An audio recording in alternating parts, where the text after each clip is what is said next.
Hello friends, welcome to my channel English learning through English literature. मैं तबस्सुम नाज आप सबका स्वागत करती हूँ अपने इस चैनल पे। आज हम लोग एज यू लाइक इट पढ़ेंगे। As you like it Shakespeare का है, 19th सेंचुरी से लिखा हुआ है और इन्होंने थॉमस लॉज के रोजालिंडस के वर्क से इंस्पायर होकर ये कहानी लिखा है। एज यू लाइक इट जो है काफ़ी ओल्ड फैशन वर्ड्स में यूज़ करके, ओल्ड फैशन वर्ड्स को यूज़ करके लिखा गया है क्योंकि उस वक्त का वर्ड वही था, तो इसलिए उसी वर्ड्स में को यूज़ करके लिखा गया है। सो बहुत सारी प्रॉब्लम्स होते हैं while studying as you like it. यानी आप शेक्सपियर की कोई भी पहले ड्रामा पढ़ो आपको प्रॉब्लम होगा क्योंकि वो वक्त का लैंग्वेज और अभी का लैंग्वेज में काफ़ी डिफरेंस है।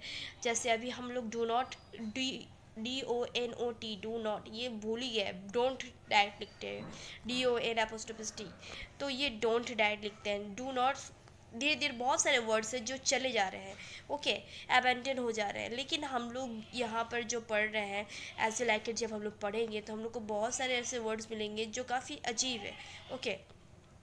ऊपर से एज यू लाइक इट जो है ड्रामा है, तो इसमें हाइपरबोल वर्ड्स यूज़ किया गया है, हाइपरबोल तरीके से इसको प्रेजेंट किया गया है।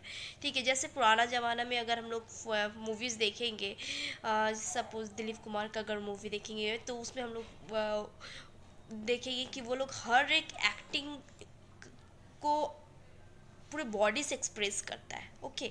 जो हम लोग आजकल के मूवीज़ में काफ़ी नेचुरल एक्टिंग होती है, उस वक्त में काफ़ी एग्जेजरेट तरीके से एक्टिंग किया गया है, ओके। तो इसीलिए तो यहाँ पर जो ड्रामा है वो भी कुछ ऐसे ही है, ठीक है।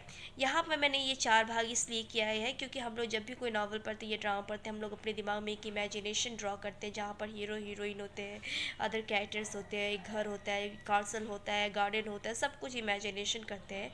लेकिन हम लोग जब एज यू लाइक इट पढ़ेंगे तो हम लोग को अपनी इमेजिनेशन को 4 भाग में डिवाइड करना पड़ेगा क्योंकि अलग अलग जगह में अलग अलग ड्रामास चल रहे हैं, ओके। तो हम लोग को कभी भी सीन शिफ्ट करना पड़ सकता है, ड्यूक पैलेस से अचानक फॉरेस्ट ऑफ एडन में जाना पड़ सकता है। तो इसीलिए हम लोगों को ये जानना बहुत ज़रूरी है कि कौन कहाँ रह रहा है, कौन कौन कैरेक्टर है, ताकि हम लोग जब पढ़ना शुरू करें तो हम लोग के दिमाग में इमेजिनेशनरी जो हम लोग सीन बनाते हैं एज एन आर्ट स्टूडेंट, जो हम लोग इमेजिनेशन क्रिएट करते हैं वो सही तरीके से चले, ओके। तो हम लोग यहाँ सबसे पहले देखेंगे ड्यूक पैलेस में कौन कौन रहता है। तो ड्यूक पैलेस में ड्यूक फेडरिक रहता है, लेबियो रहता है, सीलिया जो डॉटर है ड्यूक फेडरिक की, रोजालिन जो डॉटर है ड्यूक सीनियर की जो एग्जाइल्ड है और से बैनिस्ड है बाय हिज ब्रदर। ड्यूक फेडरिक ने उन्हें निकाल दिया by making a conspiracy against him, उनको वहाँ से निकाल दिया गया है। उसके बाद हम लोग रेसलर प्लेस जहाँ पर रेसलिंग हो रहा है, होने वाला है, या फिर ड्रामा में हो, जहाँ चार्ल्स और ऑर्लैंडो के बीच में रेसलिंग हुआ है, जहाँ पर ऑब्वियसली हमारा हीरो ऑर्लैंडो जीता है। उसके अलावा Duke Frederick, Touchstone, Livio, Oliver, ये सब भी वहाँ प्रेजेंट थे as an audience, okay. Sir Rolando de Boys के पैलेस में ओलिवर, रोलैंड, ऑर्लैंडो और जैक डेनिस एडम। ऑर्लैंडो जो है हमारा मेन कैरेक्टर है और सेकेंड लीड कैरेक्टर में ओलिवर आ रहा है। जैक का खूब एक तो नाम नहीं है लेकिन फिर भी इंपॉर्टेंट है क्योंकि हो सकता है कभी ये क्वेश्चन आ जाए कि तीसरे ब्रदर का नाम क्या है, क्योंकि थ्रू आउट द ड्रामा आपको जैक नहीं मिलेगा, सिर्फ फर्स्ट इंट्रोडक्शन मतलब एक्ट 1 सीन 1 में ही जैक आपको थोड़ा सा, वो भी ऑर्लैंडो उसके बारे में बोलेगा। टेनिस और एडम ये दोनों वहाँ पर सर्वेंट है। फॉरेस्ट ऑफ अर्डन में ड्यूक सीनियर रह रहे हैं और उनको फॉलो करते हुए फर्स्ट लॉर्ड, सेकेंड लॉर्ड और जैक पहुँचे थे, ठीक है, मतलब उनको साथ दिया था फॉरेस्ट ऑफ अर्डन तक। उसके अलावा कोरिन और सिल्वियस थे, वो लोग वहाँ पर शेफर्ड थे। शेफर्ड वो जो सिप को पालते थे, ठीक है। तो ये कॉन्सेप्ट आपको क्लियर होना चाहिए कि कौन क्या है, नाम अच्छे से याद होना चाहिए ताकि आप अच्छे से कैरेक्टर स्केच कर सको या समझ सको कि किसका क्या है, कौन कहाँ रहता है। उसके बाद ये पर्सन यहाँ से वहाँ शिफ्ट होते रहेंगे, जैसे Celia Rosalind forest of Arden में पहुँचेंगे या सर रोलैंडो डिवॉइस के जगह पहुँचेंगे या फिर सर रोलैंडो डिवॉइस के सन्स फर्स्ट ऑफ ऑर्डर में जाएंगे या रेसलर प्लेस में जाएंगे, वो अलग बात है। लेकिन आपको जानना पड़ेगा कि किसका घर कहाँ पर है, कौन कहाँ रह रहा है, ठीक है। ये कंसेप्ट क्लियर होना बहुत ज़रूरी है, तो इसको अच्छे से माइंड में फिट कर लीजिए। तो यहाँ से हम अपना ड्रामा शुरू करते हैं। As you like it act 1 scene 1 enter Orlando and Adam. यहाँ ऑर्लैंडो क्या बोल रहा है, as I remember Adam it was upon this fashion bequeathed me by will but poor 1,000 crowns and as thou says charge my brother on his blessing to breed me well and there's begin my sadness. यहाँ पर आप जो words है ये ध्यान में रखें। दाओ मतलब होता है यू, ठीक है, YOU। सेस्ट मतलब से होता है, SAY से, ओके। उसके अलावा और कौन सा वर्ड्स आ रहा है यहाँ पर, या फिलहाल यही है। उसके बाद शैल्ट है, SHALT शैल्ट। यहाँ पर शैल्ट का मतलब शैल होगा, SHALL शैल, ठीक है। तो यहाँ पर वर्ड्स जो है काफ़ी पुराने ज़माने के ओल्ड फैशन वर्ड्स है, तो इनको समझने में आपको प्रॉब्लम होगा, ओके। ड्रामा का बहुत ही इम्पोर्टेंट उसूल है कि आप जब पढ़ना शुरू करो तो कोशिश कीजिए कि एक कॉमा या फुल स्टॉप तक लगातार पढ़ें, ठीक है। तो जहाँ तक यहाँ ओलिवर ऑर्लैंडो क्या बोल रहा है कि एडम, मुझे जहाँ तक लगता है कि मेरे फादर, लगता है क्या मतलब एज आई रिमेंबर, मुझे जहाँ तक पता है कि मेरे फादर ने मेरे लिए 1,000 crowns छोड़ दिया है, जो मेरे ब्रदर के हैंड में छोड़ा है कि वो मुझे दे और मुझे अच्छे से बड़ा करे, मतलब पाल पोस के अच्छे से बड़ा करे। और यहीं से मेरा सैडनेस शुरू होता है। My brother Jaques he keeps at school and report speaks goldenly of his profit. मेरा एक और भाई है जैक, जिसे स्कूल में पढ़ाया जा रहा है और उसका सबूत, और वो बहुत अच्छा पढ़ रहा है, इसका सबूत ये है कि उसका रिपोर्ट आता है कि वो बहुत ही अच्छा है, ओके।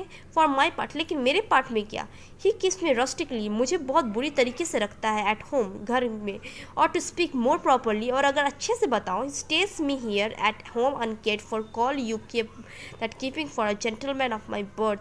और मुझे ऐसे हालत में रखता है कि मुझे कोई भी तरीका नहीं सिखाया गया, कोई भी नहीं, मैं जितना भी जेंटलमैन हूँ वो इसलिए हूँ क्योंकि ये मेरे बर्थ है, मतलब मेरा जो नेचर, मुझे जो जेंटलमैन जिस तरह से बनाया बस वही है, क्योंकि ब्रदर ने मुझ पर बिल्कुल भी ध्यान नहीं दिया है कि मुझे एक अच्छा मैनर सिखाया जाए या फिर जेंटलमैन बनाया जाए जो लोगों के बीच में उठ बैठ सके। That differs not from the stalling of an horse ox, मतलब एक स्टबल में जो ऑक्स को रखता है ना, he is much better than me, मुझसे अच्छा है वो उसके अंदर भी वो गुण आ जाता है अपने आप जो मेरे अंदर गुण है। तो मतलब ये इसमें कुछ भी नहीं है कि आप जो एक स्टेबल में एक ऑक्स जो रह रहा है उसमें जो ऑक्स के गुण होते हैं जो नेचुरली आता है वही मुझ में गुण आया नेचुरली। और इसमें दूसरा डिफरेंस ये बता रहा है कि ऑक्स जो है वो मुझसे ज़्यादा अच्छे कंडीशन में रह रहा है, ओके। दो डिफरेंस बता रहा है। हिज हॉर्स आर बेटर, यहाँ तक उसके हॉर्सेस को अच्छे से रखा जाता है। For beside that they are fair with their feeding, they are taught their manage and to the end riders dearly hired, उनको अच्छा खाना पीना जाता है, खिलाया जाता है, उनको अच्छे से मैनेज किया जाता है। इनफैक्ट राइडर्स भी बहुत अच्छे हायर किया जाता है। But I his brother gain nothing under him but growth for which his animals on his dunghill are much bound to him as I, लेकिन मैं उसका भाई होते मुझे कुछ भी नहीं मिला सिवाय ग्रोथ, मतलब मैं सिर्फ बड़ा हुआ हूँ जो एक एनिमल भी हो जाता है अपने आप। तो इसमें मेरे भाई का कोई भी योगदान नहीं है। Beside this nothing that he so plentiful gives me the something that nature gave me his continence seems to take from me। उसके अलावा मुझे कुछ भी नहीं मिला मेरे भाई से, जो नेचर ने दिया है बस वही है, और अब तो लगता है जैसे वो भी चला जाएगा। he lets me feed with his hands, bars me the place of a brother and as in him lies minds me gentility with my education। मुझे खाना खाया जाता है, मुझे खाने मिलता है ऐसे जैसे कि मैं कुछ हूँ ही नहीं, मुझे बिल्कुल अच्छे से फीड नहीं किया जाता है, मुझे वो ओहदा नहीं दिया जाता है कि हाँ मैं सर रोलैंडो डे वॉयस का बेटा हूँ, ओलिवर का ब्रदर हूँ। मतलब वो अब मुझे अपना भाई भी नहीं बुलाना चाहता है। इनफैक्ट वो मुझे बिल्कुल नीचा रखता है, और यहाँ तक जो मेरे अंदर जेंटिलिटी बचा हुआ है वो भी चला जाएगा क्योंकि मेरे पास एडुकेशन नहीं है। दिस इज़ इट एडम, बस बहुत हुआ एडम, दैट ग्रीव्स मी, ये मुझे बहुत तकलीफ दे रहा है। और इसके साथ साथ the spirit of my father, मेरे फादर का स्पिरिट भी इसी तरह से ग्रीव कर रहा होगा, which I think is with me, जो मुझे लगता है कि मेरे फादर के स्पिरिट मेरे अंदर में है। begins to mutilate against this servitude, I will no longer endure it, though yet I know no wise the remedy how to avoid it। अब मैं और नहीं सहूँगा, अब मैं इसके खिलाफ रेबल करूँगा, इसके खिलाफ़ आवाज़ उठाऊंगा, जो कि मुझे पता नहीं है कि मैं कैसे क्या करूंगा, लेकिन फिर भी मैं अब पीछे नहीं हटूंगा and I will fight back. ठीक है, तो यहाँ पर ये बोल रहा है कि वो अपना हक लेके रहेगा, इस बार वो नहीं सहेगा। Adam one yonder comes my master your brother. Adam यहाँ पर अनाउंस किया कि तुम्हारा भाई मेरा मास्टर, मतलब एडम का मास्टर तुम्हारा ब्रदर ओलिवर एंटर कर रहा है। Enter Oliver. Orlando go apart Adam and thou shall hear how he shakes me up. Orlando Adam को बोल रहा है कि एडम तुम जाओ, आप दूर से जाके देखो कि किस तरह से वो मेरी बेइज्जती करता है, मुझे बुली करता है। Oliver now sir what make you here. Oliver बोल रहा है तो सर बताइए यहाँ कैसे आना हुआ, बिल्कुल ऐसे जैसे टॉन्ट कर रहा हो। Nothing, I am not taught to make anything. Orlando बोल रहा है कुछ नहीं, मुझे कुछ सिखाया ही नहीं गया है कि मैं कुछ करूँ। ओलिवर व्हाट मार यू देन सर। तो फिर क्या ऐसा है जो आपको बर्बाद कर रहा है sir. Marry sir I am helping you to mar that which God in. Sir आप मुझे हेल्प कर रहे हो बर्बाद करने में। Made a poor unworthy brother of your with idleness. God ने तो मुझे बनाया है, लेकिन आपने मुझे पुअर अनवर्दी ब्रदर बनाया है, जिसमें मतलब कि एक ऐसा भाई जो कुछ भी नहीं है और मुझे अकेला छोड़ दिया है। अनवर्दी ब्रदर ऑफ योर्स, अब मेरा जो है अनवर्दी मतलब क्या हुआ कि मेरा कुछ भी नहीं है, ना एजुकेशन है, जेंटलमैन से ना नाम है, बिल्कुल आपने मुझे बेकार कर दिया है और मुझे अकेला कर दिया है। Oliver marry sir be better employed and be naught a while. Oliver बोल रहा तो अच्छा ऐसा बात है तो फिर आप काम क्यों नहीं करते हो, काम करो और अपना लाइफ को सेटल करो। Orlando shall I keep your hogs and eat house with them. तो ये आप काम का बात जैसे बोला ओलिवर कि काम करो और अपने आप को सही तरीके से रखो, अपना टाइम स्पेंड करो। तो उसी वक्त ऑर्लैंडो बोल रहा तो क्या करूँ मैं। आई शैल आई कीप योर हॉग्स मतलब कि पिग, ठीक है, डोमेस्टिक पिग के बारे में बोला जा रहा है। तो क्या करूँ मैं आपकी डोमेस्टिक पिग के साथ रहूँ और उनके साथ जो घास फूस है वो खाऊँ। What prodigal portion have I spend that I come to such penury.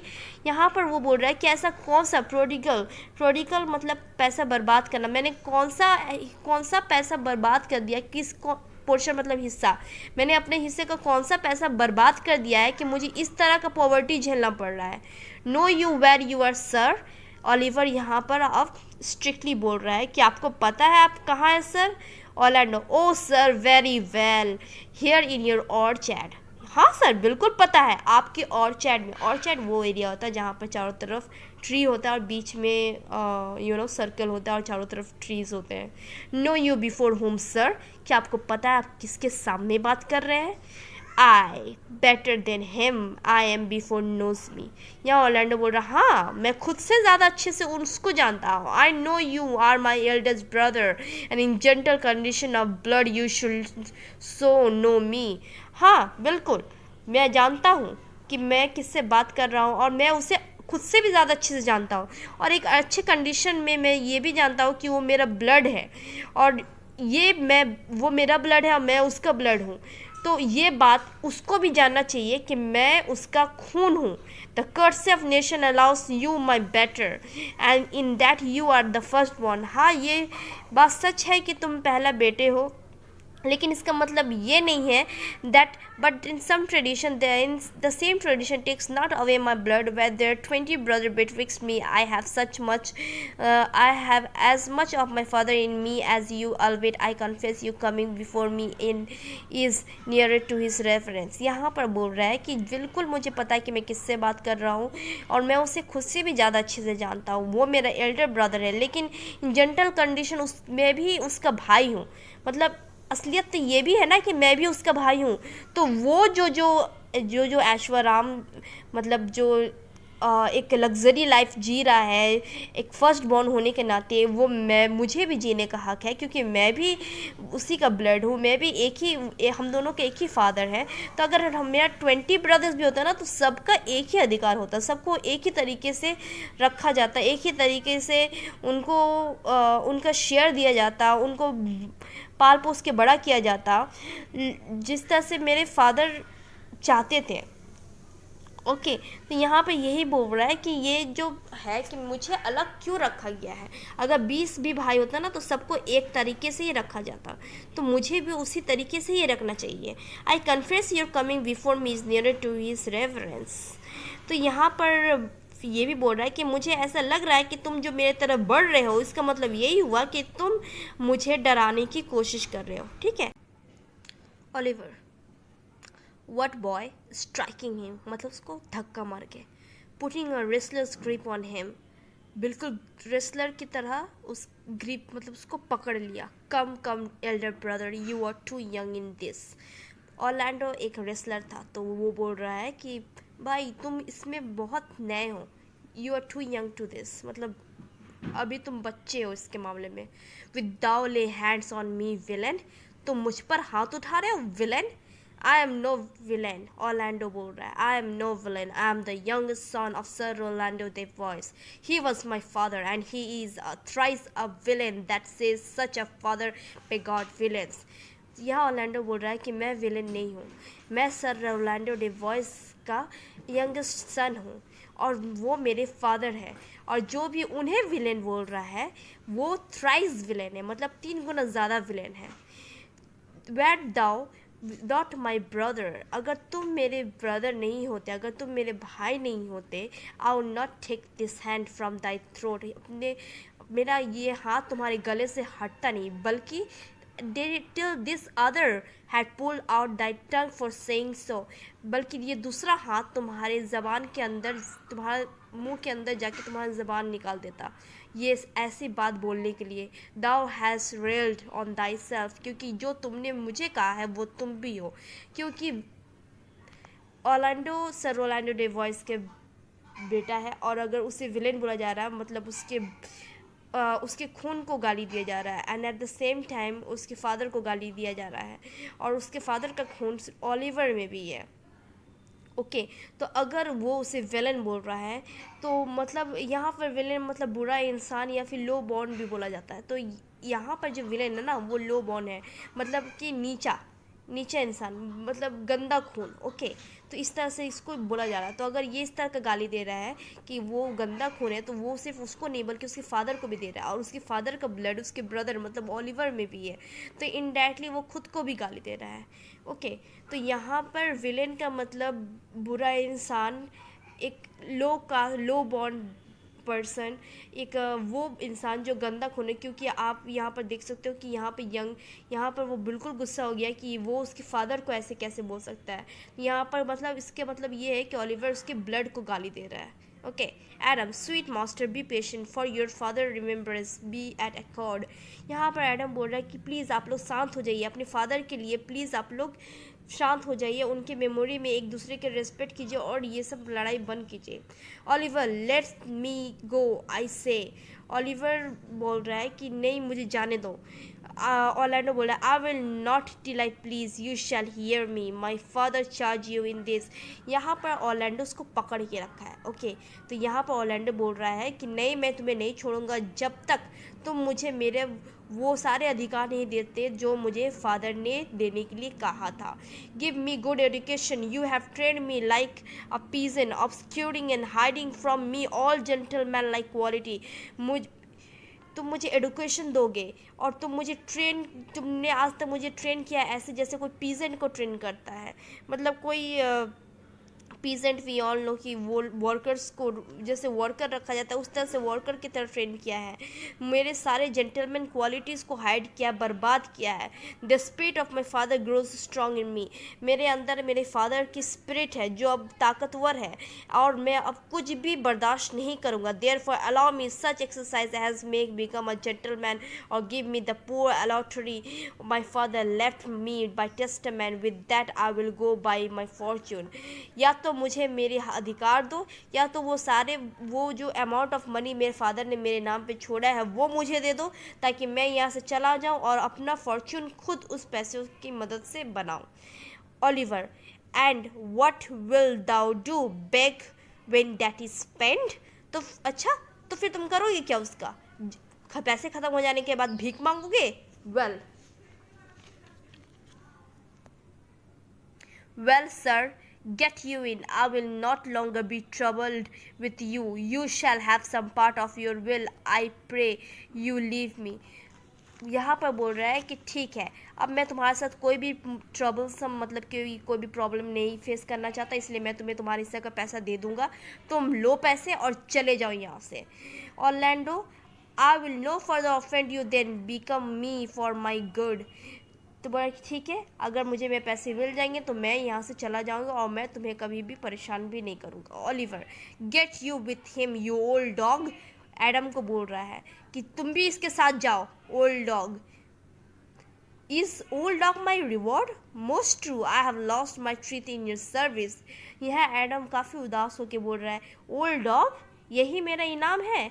सही बात है, मैंने अपने दांत इस आपके सर्विस में खो दिए. मतलब ये बहुत वक्त से इनके अंडर में काम कर रहा है, यानी करते करते ये बूढ़ा हो गया है.